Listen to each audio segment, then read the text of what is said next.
Hi, I'm Dr. Megan McGinty. Welcome to Current Issues in Public Health. Today I'm in West Baltimore at the Office of the Chief Medical Examiner. The Forensic Medical Center in Maryland is where death investigation takes place.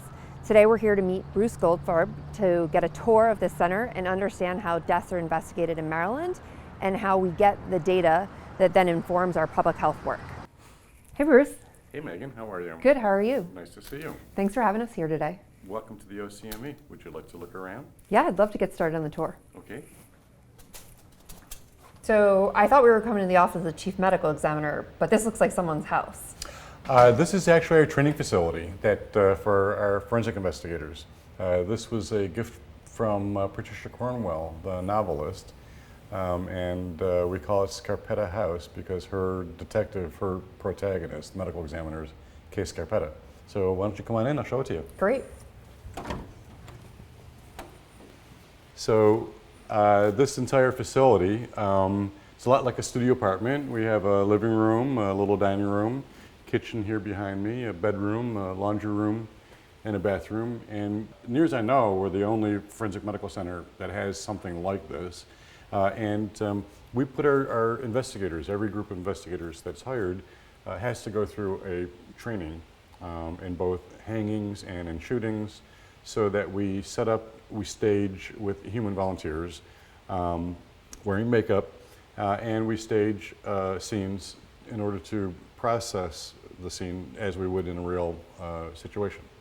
So you do like a simulation in here where the investigators get to practice the skills that they would then put into practice in the field. Exactly. So when an investigator goes in the field, what happens when they walk into a scene like this? What do they do? Well, we are focused on determining cause and manner of death. So we would be looking for evidence that's medically meaningful. Mm-hmm. We're not interested so much in ballistics and those sorts of things, which are more a criminal matter mm-hmm. rather than a medical matter. So we would be looking for things that may be medically relevant. Mm-hmm. As it happens, here's a glucose monitoring kit here, which could suggest that maybe somebody's possibly diabetic. Mm-hmm. Somebody may be using supplements or who knows what. So you just never know. But obviously, we need to assess the decedent. We would be looking for lividity, livor mortis, from the settling of the blood. We'd be looking for rigor mortis. And we would measure the temperature of the room and those sorts of things. There's a checklist of photographs that an investigator has to get. We have to get all four corners of the room, so we'd actually stand in the corner and photograph the middle of the room, where you get in the middle and you turn around and you get all the directions. An identity photo of the face, a full body photo, and those sorts of things. So we would process the scene just as we would in a real case. And then so when you come to this scene, this house that you have, you set it up such that your investigators get to do that in practice? Yes, right. We set up different scenarios, and the scenarios are the same from group to group, so that in the living room, for example, we set it up so there is a double homicide. Mm-hmm. There are two victims in here. So this case actually has its own ring binder. And we take photographs from time to time so that we know that the position of the people and the makeup and all the circumstances are the same every time we set up the scenario. So if you were going through and I'm going through, we both have the same simulation. Exactly. So you don't say, well, they did it differently when I went through it. So every time, everybody gets the same skills that they have to practice. So on scene, the investigators, they're observing the scene, they're observing the decedent, and then they're collecting evidence as well? Medical evidence. Yeah.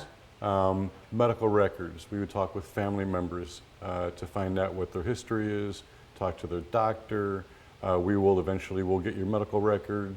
We'll find out whether you've been compliant with your prescriptions, those sorts of things, whether you had your prescriptions filled. There could be any number of different sources of information.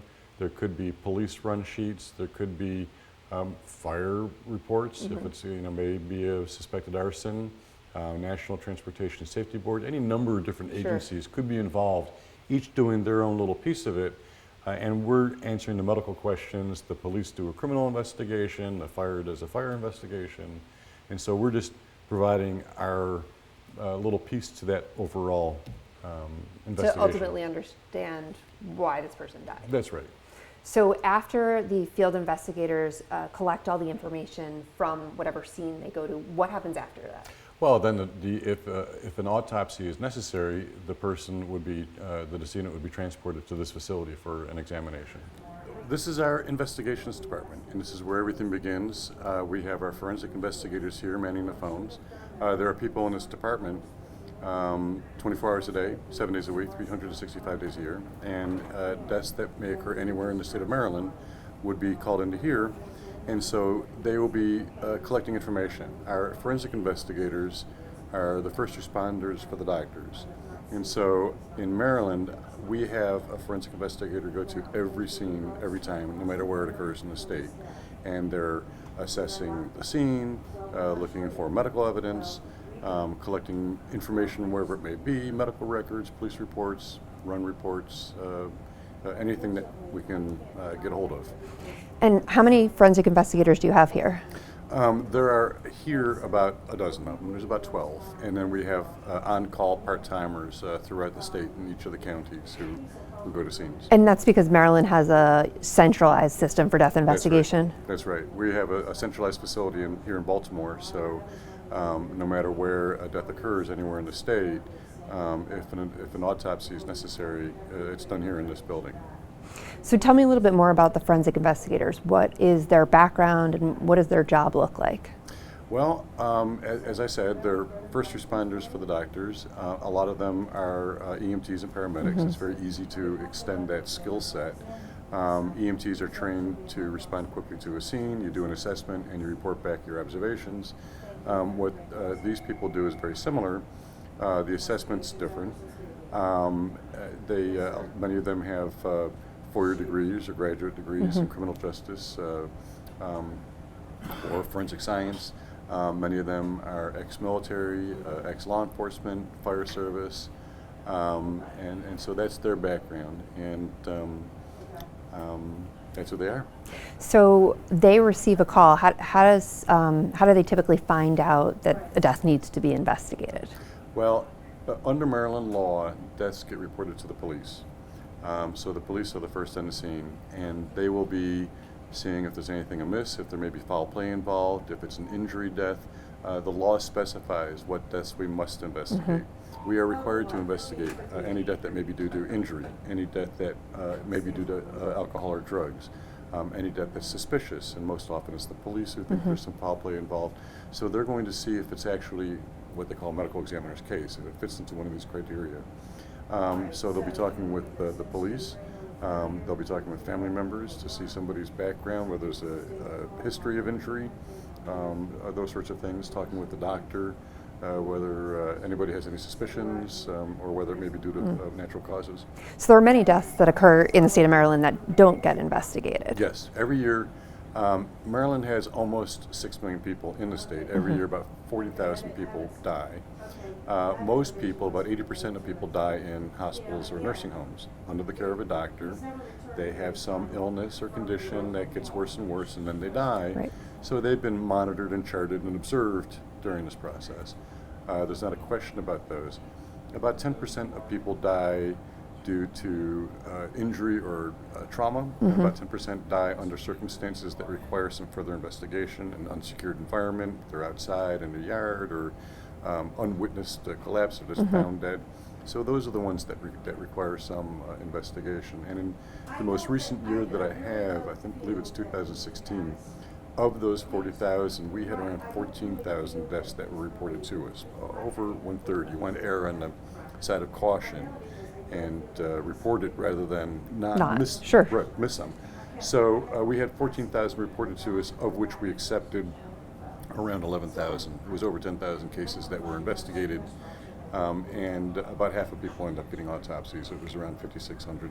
So is there some sort of initial investigation that then you determine it doesn't warrant a full investigation? Right. That the circumstances aren't suspicious? Right, or due to natural causes.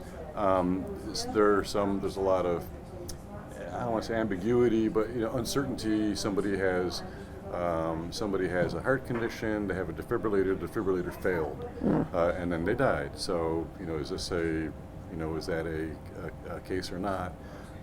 So it's really important to sort through the circumstances of the death, their history, what we know about it, whether it could be due to alcohol or drugs, and those sorts of things. So there is a bit of investigation that's done on the very front end just to make sure that it's one of our cases. Yeah.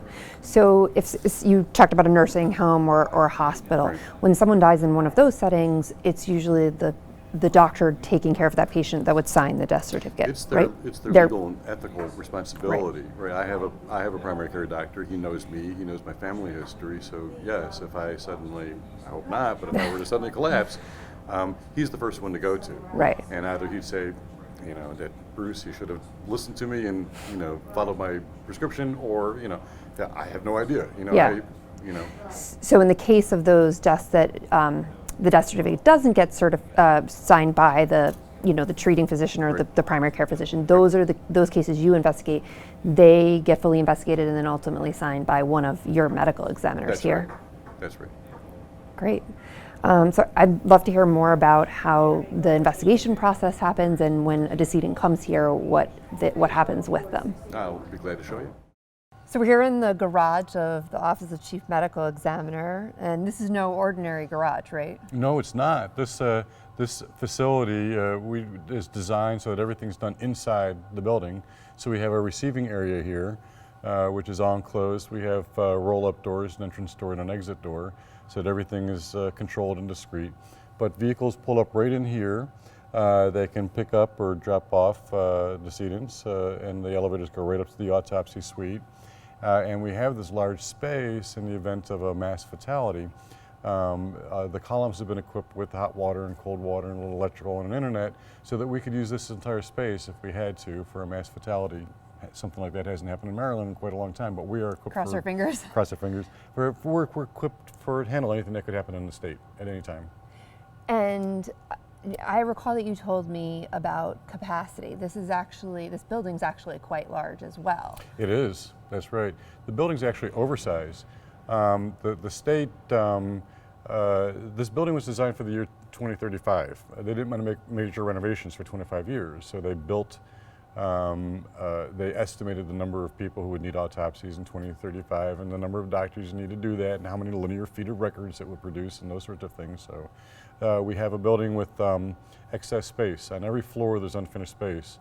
That's just the exterior walls and the floor, and we can lay a carpet and hang a ceiling and have offices and laboratories and things that we don't even know yet. So 20 years from now, when we get the anti-gravitation chamber, we have the room for it. Yeah. We're good for the next generation. So the facility is built to grow as the field of death investigation Absolutely. both grows in terms of demand, but also in terms of new Technology, current technology. right, sure, that's right. Great. Well, let's go upstairs and check out autopsy. Let's go. So here we are in the autopsy room. This is Daryl.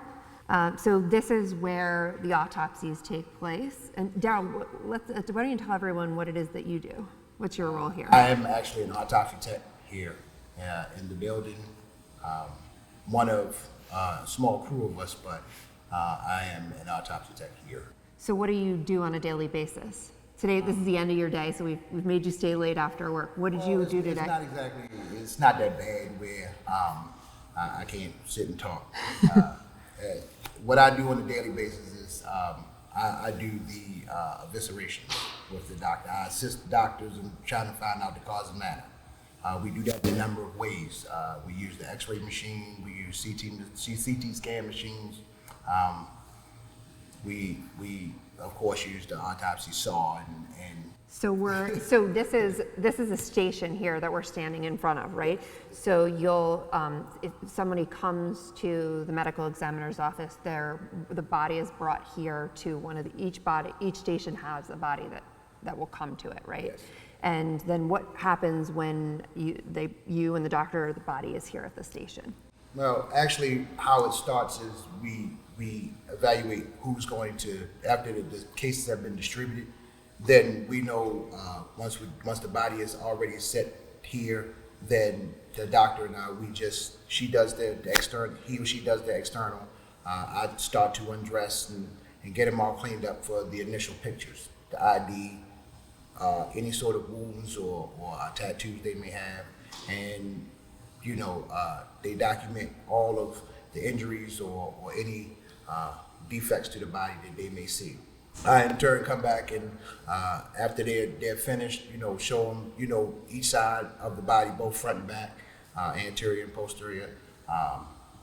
Show them lateral, show them everything they actually need to see. And then once they finish documenting, then they let me know that they're ready. And depending on the caseload that we have, as you can see, we have two sides. So one side we primarily use, but if it's like it usually is around here, which is you never know, we may have to alternate and use both sides if necessary. So noticeably absent, there's actually no bodies in here right now. Dave, do you want to just say a bit about why there's nobody in here right now? And because we're talking about death investigation, but there's no actual bodies right now while we're here. We're very protective of the privacy of decedent, so we don't allow any photography or videography or casual viewing of people who come through here. So you've all been kind enough to open the facility for us to tour, but throughout the whole tour today, we're actually just seeing and talking to staff about what happens here, but we're not seeing any bodies or body parts or samples. Right. So we just wanted to let everybody know that because it seemed like the elephant in the room. Well, I was just going to say, yeah. Daryl here sort of understates the work that they do here. I mean, really, they are preparing the decedent for the doctor, and they're doing an awful lot. Aside from moving the person, washing them, removing their clothes. He mentioned the evisceration, which is literally opening up the body, removing the organs. And removing the brain as well, and doing everything for the doctor, and then going from table to table. How many cases will you have in a day? I mean, you've got there are 27 here today or something like that. So you've got a quarter of those. You've got actually it was 30. 6. So you've got 6 or 7. I had 7. 7 just for yourself. Yes. 7 cases that you got to do. Yes. That is a full schedule. I mean, that is going to keep you busy all day. Yes, it kept me very busy. It really does. And I can't say that enough, that these guys do unbelievable, it's hard work, and they're tremendously dedicated. And I will say on the record, they don't earn enough money. I only say that. It's just, they do amazing things. They really, really do. So how long have you been doing this, Darryl? I've been doing this 13 years. Wow. All here in the state of Maryland? Well, here in the state of Maryland, but I actually left for a few years and then I came back because I just love the job. So I had to come back and do what it is that I love and where I feel like I'm effective in the community without actually being in front of the camera, So it's actually helping people and help them, get questions answered and help them sleep at night. And I don't actually have to answer the questions because it's all in the paperwork. If they want to know exactly what happened to their family member, they can actually find out what we've done with that body from the time it's been checked in to the time it leaves the door. So it all depends on exactly how in depth you want to get into how your family member or your family member had they died or became a decedent or our case for the day. So it's really not as simple as it's being put out there now, but it is a very trying and difficult job where we all actually have to put everything that we have at home on hold, because now once we step into this door, now we're in a whole nother world. Now we're in the world of just trying to get someone that we don't even know to understand what happened. It's not so much as to get them to stop ringing the phone, but just so they can calm down. Because if someone don't know, it's always the why, the what happened, what could have happened. If this happened, could that have changed things? So the doctor answers all those questions once they actually do the dissection. But at the initial point of them arriving here, we have to ensure that we treat them as if they are our number one priority. Number two, a family member or someone that we know, love, care for, and understand, and then we do what we do every day, and it's without even thought of what you have at home, or once you leave the building, what may have been something that normally hinder your brain from doing, your everyday. I can't believe I can't do this. I can't believe I can't do that. Once you come in here, all of that it's just work. That's all we think about. So, go ahead. No, I didn't mean to go ahead, interrupt. go ahead. No, I just wanted to point out that, you hear about Baltimore, and it's not unusual. We are the only facility like this in the state of Maryland. And so it's not uncommon to know somebody who comes through here. And I just amazed at the other, Daryl and the other techs. They do this day after day after day, and maintain this professionalism, and never lose sight that every person who comes through here is somebody's child, and that's somebody's brother or sister, or their mom and dad, and that they really are. We treat decedents as though they're a family, because they're really, there but for the grace of God go I, and nobody loses sight of that. That we are here. In every case, somebody wants to know something. Family members want to know something. An insurance company, a child, a parent, the police. There's always, in every single case, somebody's waiting for answers. And so, it's, I don't know about Daryl, but I feel it's a privilege to be doing this little piece of helping to understand the final chapter in somebody's life is basically what we're doing here. So in public health, we often talk about, when we try and explain public health versus medical care, we often talk about treating populations versus treating individual people. Yeah. And we often, as public health workers, work with a lot of data and not individual people. So I think that what you're talking about is really important context for someone working in public health when you're dealing with big numbers, big absolutely. data, and how many people, we were just talking earlier about measles outbreaks and various things people die from, to think and remember about the individual people that these numbers represent. Every single person has a name, they have a face, they're a person, and we don't ever lose sight of that. And they're still a person. Yeah.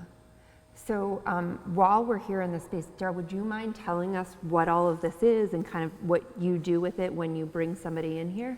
Well, we can start by, as we can see, this is a normal work area where we are to do the evisceration / dissection of each decedent.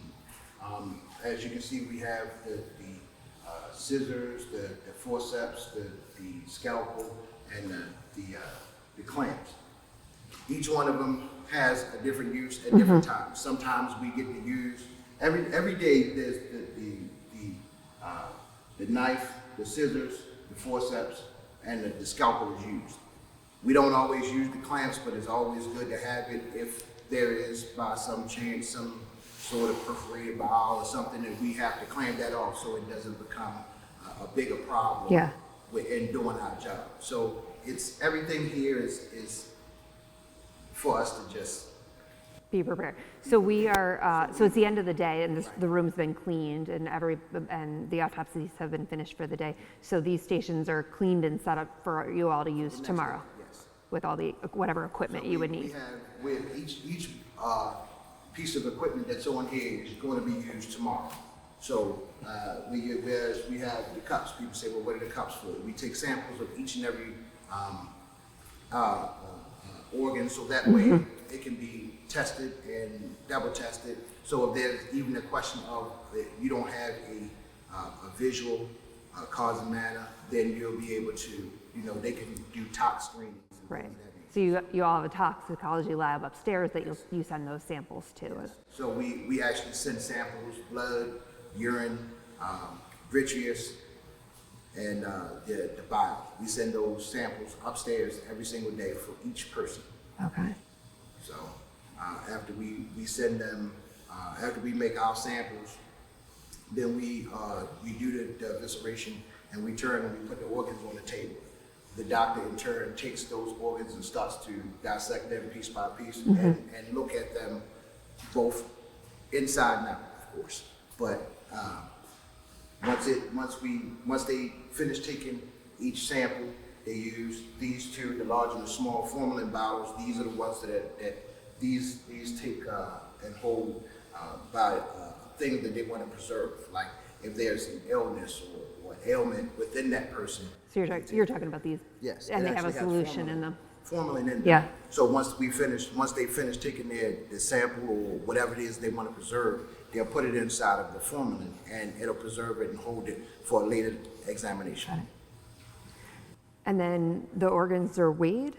Each one, as they dissect them, they weigh them each.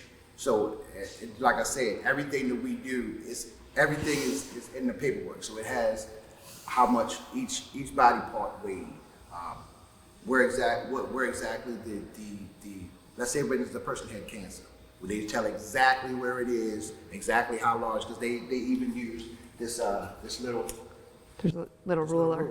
Yeah. This ruler actually is not just what it looks like. They actually measure everything that they do. Even if a person has a scar or a scrape or a bruise, they have to measure it and put it in the paperwork so that way there'll be no questions that to be answered. So asked. So what we do is we basically answer those 5 questions: the who, what, where, when, and how. We may not be able to answer, the where, but we can definitely answer the other 4. So yeah. It's we look at what the when we go through rounds in the morning, they tell a story of what the story was that we were to obtain to them to get here. So once they get here, then all we do is we have to open up the body and see is it exactly what it said in the report.